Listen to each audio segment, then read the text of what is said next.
Where will Nixon Zell fit on this roster? Will Jonathan India change positions? Is Spencer Steer being penciled into the starting lineup already? Lots of questions were answered by David Bell that you need to hear and we need to dissect on today's Locked On Reds. You are Locked On Reds, your daily Cincinnati Reds podcast, part of the Locked On Podcast Network, your team every day. And just like she said, you are Locked On Reds. My name is Jeff Carr. I'm the host of this Locked On Reds podcast, co-host of the Locked On Reds podcast. Steve Offenbaker, my other co-host, is currently traveling back to Hawaii from a long weekend of Reds Fest and Bengals Chiefs. He'll be back with me tomorrow. Locked On Reds is part of the Locked On Podcast Network, your team every day. Thanks as always for making us one of your first listens of the day. We are free and available on all platforms. On today's podcast, David Bell spoke with the media at the winter meetings, and he had a lot to say that is important for you and for me. He broke down a couple of positions, a couple of players, and had some thoughts on the coaching staff as well, and I want to dive into all of that. And we're going to start first with the role that Nixon Zell will have on this team. He is a guy that we've talked about this offseason ad nauseum as far as the kind of guy of what are we going to get out of him. Last year was his healthiest season he's ever had, and it might have been one of his worst statistically. He was not a very productive hitter, and out in the field he was okay. Statistics don't really back up the fact that he is a good center fielder, maybe that he's an okay center fielder. But as far as this roster goes, Nick Senzel seems like the Reds' roll of duct tape. You know, that you need to put a patch on something, go grab some duct tape, patch it up, and we'll hopefully get a better fix later on. Nick Senzel's that roll of duct tape. But I would be surprised if the majority of the playing time that he receives this year is in center field. However, the interesting part about that is who else is going to play there? Well, I've got a thought about that coming up here in just a moment. But obviously, when you look at this roster, the most immediate need, the immediate cause for duct tape is at center field. And David Bell said as much. It could be. I mean, right now, the way our team is today, a need in center field, and he's played well enough. I think he's learned a lot. A lot of it has to do with his physical health and the kind of shape he's in. And when he's at his best, he can play a good center field. So right now the need is kind of there, but we've kind of established that if the need changes, that he's ready to be moved around. But where we are today, I don't see that being the case. This was something that was talked about toward the end of last year, moving Nick Senzel around, and then, of course, he got hurt, so we never got to see that happen. And with the immediate need, and the key is immediate need, the Reds have not made a move just yet, but as far as the roster is concerned right now, sure, Nick Senzel can play in center field because, well, who else is going to play there? But with that being the immediate need, there's something you need to know. The Reds are actually in. They're in on some rumors when it comes to outfield free agents. In fact, Bobby Nightingale of the Inquirer reported that when it comes to those rumors, the Reds have contacted some free agent outfielders, at least according to the Inquirer. And then also, there was an article on ESPN.com talking about some different rumblings and some different rumors going around the winter meetings. And this links the Reds to Andrew McCutchen. In fact, Andrew McCutchen has drawn interest from the Dodgers, the Rays, and the Brewers, as well as the Reds. Now, it'd be interesting if McCutchen goes to the Brewers after they just got Jesse Winker, but McCutchen could play some center field, especially at Great American Ballpark, where you don't necessarily have to be the most rangy center fielder out there. The interesting thing with that is the fact that the Dodgers are in this rumor. Now, that's not to say that the Reds are completely out of the game with the Dodgers in it, but I kind of think it's something that I hearken back to when we talked about at the beginning of the offseason is guys the Reds are going to get out of free agency are guys that the contending teams are not looking at right now. And if the Dodgers are looking at Andrew McCutchen, that would seem to me that the Reds are at least second on that list, if not third, behind the Rays. But I still think the Reds are going to bring in an outfielder, and hopefully that outfielder does have some affinity at the center field position because, yeah, there's a demand, but when we're talking about the duct tape, when we're talking about the guy that's going to hold things together until we figure things out, Nixon Zell, the supply there isn't necessarily meeting the demand either. As we learned at Reds Fest, Nixon Zell has had to use a scooter to get around for 3 months. Let that sink in for a minute. He's not walked on both feet for 3 months. Now, the ever-optimistic doctor, David Bell, is not concerned. I hear you. I mean, it was tough to see him scooting around still. That's how he left the season. But he's going to be walking in a couple weeks, and once that happens, it's going to go really fast. So we're still, 4 months away, close to 4 months away from opening day. So there is time for him to get back. And he's done a great job of taking care of himself. He looks really good. I mean, it's tough to manage, for anyone to manage their weight and their, physical conditioning when you can't run or do anything. So I give him a lot of credit. He's being tested right now, and he's handling it really well. So I expect him to be back on time. All right. So he expects Nick Senzel to be ready for opening day. I don't know. I think I would kind of temper that. It seems like Nick Senzel usually takes a little bit longer to recover from injuries, no matter what the injury has been, than what David Bell has optimistically said. However, we've mentioned this before. I've talked about this last season, in that if you are taking your prognosis from David Bell, you're going to get the most optimistic version of that prognosis. So there's a chance Nick Senzel doesn't even make the opening day roster because he's on the injured list, or he's out in Arizona rehabbing and getting ready for the season. So I wonder about that a little bit. Nick Senzel has passed the point where we expect him to be one of the key contributors on this ball club. And I find it fascinating that I think he's almost replaced the role of Aristides Aquino as the guy who's just kind of here still. I think that they're still trying to recoup some value. I mean, number 2 overall pick, you really thought that this dude was going to help change the course of the franchise, and that's just not been the case. But at least for right now, whenever we're talking about Nick Senzel and where he fits on this roster, he's going to be the roll of duct tape. He's going to be the guy that helps get you to the permanent solution, whatever that may be. I'd be surprised at this point if it's center field. I got to believe that with the Reds having already made a move for backup catcher, their next move is going to be for an outfielder. And based on the moves that they made to acquire prospects and talent for the future, centered around shortstop and wanting athletes and wanting to make this roster more fast and more athletic, I think they're going to put a premium on guys who can play in center field. David Bell also talked about where Jonathan India will play next year, which answers a question that we've brought up. And which positions are set, or almost set, as of right now? That's coming up right after this. But first, today's episode is brought to you by BetOnline. When you're looking at Aaron Judge here, there's been a lot of rumors about where Aaron Judge is going, and BetOnline currently has it narrowed down to the Yankees and the Giants. And they both have the same odds at -120. Hope you took the Giants early because they're not as much of a value as they used to be. And I, along with our pal Sully over at Locked On MLB, have been telling you that Aaron Judge is going to the Giants. Just get ready for that. And you can find all the latest player developments like Aaron Judge and where Dansby Swanson, where Carlos Correa, all those free agents are going to go.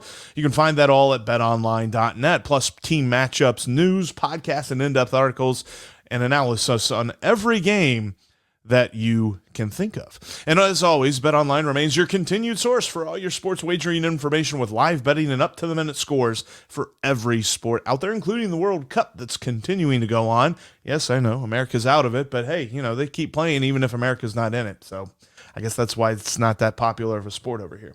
It's the fastest and easy way, speaking of BetOnline, to check in on all of your favorite sports, and they even go as far as like boxing and MMA and golf and all that kind of great stuff. You can find it all at betonline.net by using your desktop or your mobile device and learn more about the trends in action. BetOnline is where the game starts.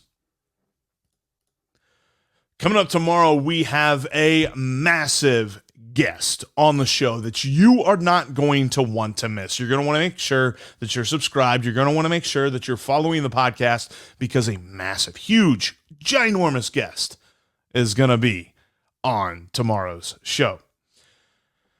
All right, so we've surmised a little bit about Jonathan India and the performances that he put up, especially defensively, at second base this past year.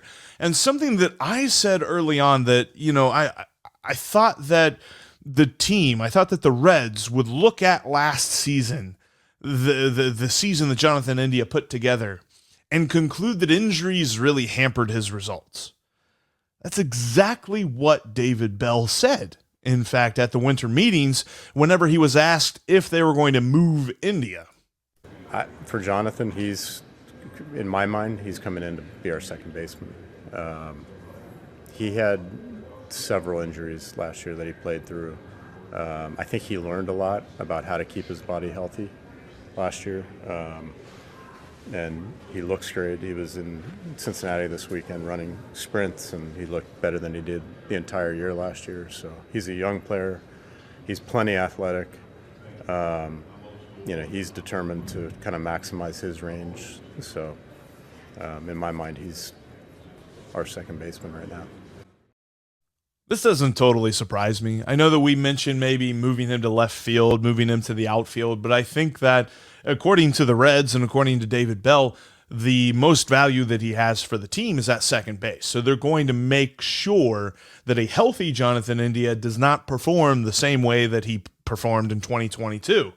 And we've said this before. He went through multiple injuries. He had probably his healthiest stretch there was July and August. And then after the Field of Dreams game, when he had that compartment syndrome, it was done. That was it. That was kind of the straw that broke the camel's back. He fought through those injuries. He played the rest of the year, but he looked like a shell of himself. But we're still considering him at second base, as what David Bell just said. So looking at that, and with India at second, who else on this team is either set? What positions are set? What players are set as far as like playing every day and things like that? Or who's set in stone or who's close to it? And why is Spencer Steer one of those guys? There's still questions. Some are based around health. Some are based around, guys come in and just surprise you. I think we got a pretty good sense of who guys were last year. Like a guy like Spencer Steer came in and, even though it was only a couple months, I think that really sets him up for year two. I think he's going to factor in. I think he's going to get a good look probably at third base. Jonathan India, he's determined to have a better year than his rookie season this year, so we expect that to happen. Joey, the way he's talking, he's ahead of schedule, so obviously he's going to be in the lineup if that's the case. And Tyler, looks great, feels great. He's going to be in the lineup every day. So I think it may not be like a set. I don't know that I could tell you the set 9, but we have a pretty good idea of who the group is going to be. Unless things change over the next couple of days, which they're always. I expect it to change a little bit, but we know who the core group is.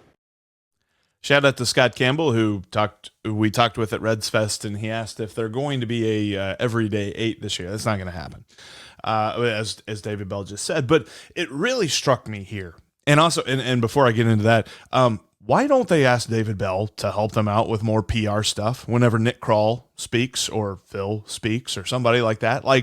I mean, David Bell delivers the message, and yeah, sure, I know a lot of people like to say that he has no energy when he delivers the message, but he does a very good job of painting the picture there, and that is the kind of PR that I think, at least for me, it kind of gets me a little bit excited. Yes, we do know that he is very optimistic when talking about return timetables and things like that. We've heard some people say they don't think that Joey Votto is going to be ready for opening day. David Bell thinks he will be. The truth is probably somewhere in between there. But what struck me is that when he was asked, and the question was, what positions are set coming into camp? He didn't start with the three that we all figure. I mean, the three we all figure are Tyler Stephenson at catcher, Jonathan India at second, and Joey Votto at first. He didn't start with those. He started with Spencer Steer and being the starter, starting at third base. I love that. Like, I can't wait to see more of Spencer Steer. I love what I saw in that month of September, and he said a couple of months. That just goes to show you that David Bell had a really long month, or really long end of the season there. But it was the month of September and those couple of days of October, so I wouldn't call it a few months. But still, what we saw was very encouraging. And I kind of think that his role eventually on this club is going to be the Ben Zobrist role, the move around, play everywhere, but play almost every day, just at a different position each day. That's where he's going to be. But this year, right now, they have a need at third base. And he is the roll of duct tape that you actually like. Maybe like the roll of duct tape that's like cheetah print or something. You know, it's like really good looking too. Like, I think that Spencer Steer is the nicer duct tape compared to Nick Senzel. I don't think that's going to stick. Pun intended. Anyway, Spencer Steer at third base. Very excited to hear that because I definitely want to see more of him and to see what more he's got. And it's interesting to me, too, because this lines up with something that Nick Kroll said earlier on when the offseason first began for the Reds, and that was that there is no set positions. Now, I tend to believe that David Bell's a little bit more correct in that you do have three set positions. Tyler Stephenson is going to play catcher. Joey Votto is going to play first. Jonathan India is going to play second base. Now, where everyone else fits in is intriguing, but the fact that David Bell already has Spencer Steer at the top of his mind for the third base spot is very encouraging for me because, as he's going to say here in a minute when we're talking about the coaching staff, 2023 is firmly focused on development. And I think that that is something that a lot of people are taking to mean that the Reds are just going to be cheap and not try to win, but this is part of the plan. And as much as I wish that the Reds would be a playoff team this year, based on the parameters that they have set for themselves, parameters that we as fans cannot change because we don't own the team. And until somebody like Jeff Bezos owns the team, this is how this team is going to compete. This is how this team is going to build itself up to be a playoff team. And in order to do that, you have to bring those guys up who you have invested in, whether through trades or draft and development, and see what they've got. And Spencer Steer has shown that he has got a lot to give, and I'm very excited to see what he can do in this lineup. But it's clear that the Reds see India's 2022 performance as a result of injury and will give him another look at second base before moving him anywhere else. Plus, Spencer Steer is considered a near lock for the starting lineup, and that that's just beautiful to me. Beautiful, beautiful, beautiful. All right, one word sums up the coaching staff for the Cincinnati Reds, and David Bell gives it here in a moment. But first, I want to let you know that you can follow the podcast on all the many platforms, including right here on YouTube. If this is your first time watching, thank you so much. Make sure that you hit that subscribe button and click the bell to get notified. Like I said, just an absolutely monumental, massive, huge guest. Cannot hype this enough. Coming up tomorrow on the show. You're not going to want to miss it. Make sure that you're subscribed. Also, you can follow me and Steve on Twitter because in between episodes, we like to talk about the Reds. We like to tweet about the Reds. We like to tweet about other stuff too. You know, Justin Reed trying to say that he was right. The Chiefs lost, Justin. Just shut up and take your medicine. Anyway, you can follow me at Jeff Carr with 3 Fs. You can follow Steve at S. Offenbaker with 2 Fs. And you can follow the show at Locked On Reds. All right, there was one more thing, and David Bell had a lot to say, and there's definitely some different articles out there between Bobby Nightingale writing about this press conference, and there's a great one-on-one conversation that C. Trent has with David Bell on The Athletic that you should definitely go check out. But these are just the things that stuck out to me. Nixon Zell's role in this roster, Jonathan India not moving, Spencer Steer being considered almost a near lock for the third base spot, and something that David Bell said about the coaching staff, because with a roster this young, development is key.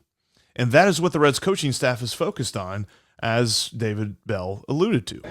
One of the things about, I think I'll put myself into this category, but like when we look at our whole staff, one of the most important things to me was, yes, it's the major leagues, like the competitive, they all have an edge, but they all are player development at the core. They love players and they're great at connecting and building those relationships. And they're all very knowledgeable, really well-rounded. They have great skills, but without that ability to connect, it doesn't do you much good. So that was like the priority, and we love that part of it. I mean, that's our passion, really. It's just developing people and players. So.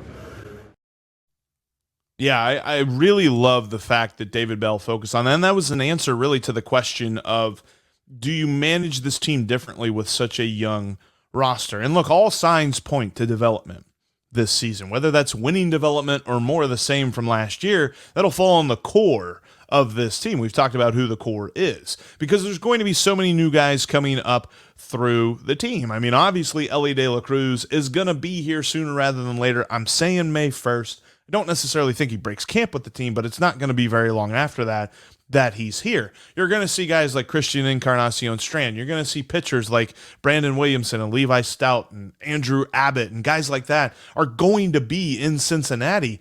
And a lot of reason for that is this team needs to be like almost 80% cost-effective people. Like, I'm thinking their payroll is going to look a little bit more like the Cleveland Guardians than it's going to look like the Chicago Cubs or something, or even the St. Louis Cardinals. And I would love it if they ran the team like the Cardinals do, but I'm not expecting them to go out and be huge spenders. Like the Cardinals are in on Wilson Contreras. They're in on trading for Sean Murphy, guys like that. Maybe the Reds could be in that position next offseason, but they're not there right now.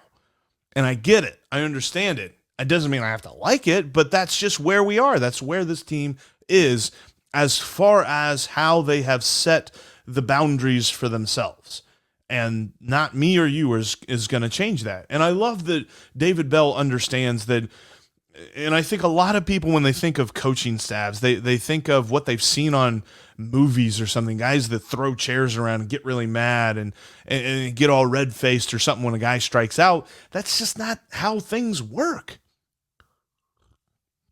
And that's not how David Bell's coaching staff is going to do that. They're all very singularly focused on developing these guys. And he mentions at another point in this interview that, yeah, there's a lot of young guys, but a lot of this team has been here now, like Hunter Green, Nick Lodolo, Graham Ashcraft, Jonathan India, Tyler Stephenson, Spencer Steer.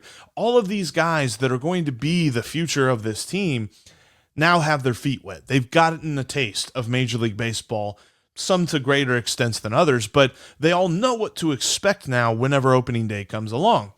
So with that, it's now, okay, how do you take that next step? How do you unlock the next part of this dude's talent? How do you unlock the potential that a Nick Lodolo or a Jonathan India or a Spencer Steer has or something like that? That's what your coaching staff needs to be wholly focused on. You don't need to have one guy out there that's focused on the here and now and one guy who's out there focused on the future. We talked about how, there's some old school thinking when it comes to some coaches and there's some analytical thinking. That's a good mix.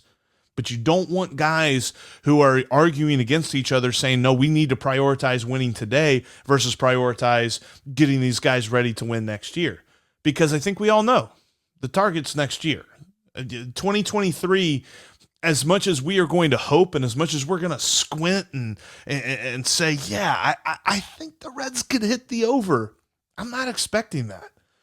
I'm kind of hoping that they don't hit another 100-loss season, although at the end of the day, if it's going to lead, which, by the way, later on tonight we have the MLB draft lottery. And if at the end of the day, the Reds get the number 1 overall pick, I'm not going to be that concerned about those 100 losses.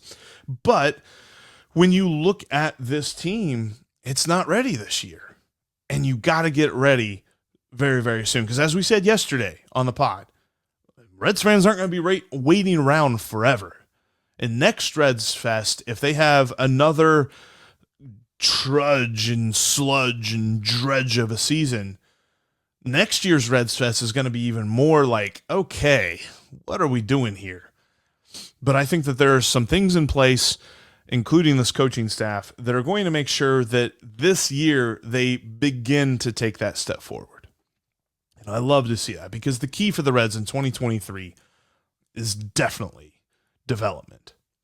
Well, that's going to wrap up this edition of Locked On Reds. Coming up tomorrow, absolutely, I think I've said all of the synonyms here, but massive guest, huge guest on the pod. You're not going to want to miss it. I promise you it's going to be a lot of fun. So make sure that you're subscribed and you follow the podcast on all of your favorite platforms, including right here on YouTube. And thanks as always for making us your first listen. Now go make Locked On Sports Today your second listen. They've got the biggest stories of the day, plus instant reactions, big game recaps, and they've got the take of the day as well. That's Locked On Sports Today, just like Locked On Reds, available everywhere you get your podcasts, and totally, absolutely free. All right, as the offseason rolls along, we are going to have all of the rumors, we're going to have all the rumblings, and we're going to tell you just how hot the stove is, because we are Locked On Reds every single day.